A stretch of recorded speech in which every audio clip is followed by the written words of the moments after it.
Hi, I'm Katie B at Infinite Monkey Serum with Denver Yoga Social to teach y'all pyramid pose, Parsvottanasana. It's a standing pose that's going to work your hamstrings. So if this is your first time trying it out, I suggest you bring blocks or maybe 2 water bottles to give yourself a little bit of a cushion in the elevation for your balance. You're going to bring 1 foot forward and 1 foot back, a couple of feet behind the front foot. To increase the difficulty of the pose, you can widen your stance. Make sure that your feet are on 2 separate train tracks for stability, both toes facing forward, or you can choose to slightly outturn that back foot for stability. It's up to you. When you're ready, inhale, reach up.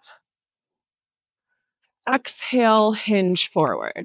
As you hinge forward, push into the front big toe so that your hips are square.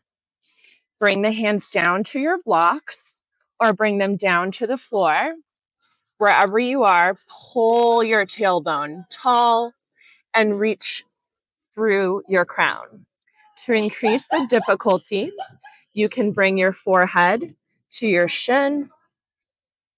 And if you'd like a little bit more, maybe you bring your hands reaching back behind you.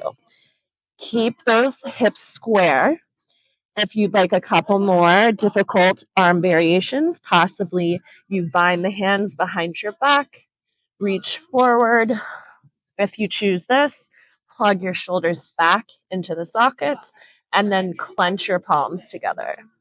Another difficult arm variation would be reverse namaskar, hands to prayer, heart center behind your back, pull your shoulders down.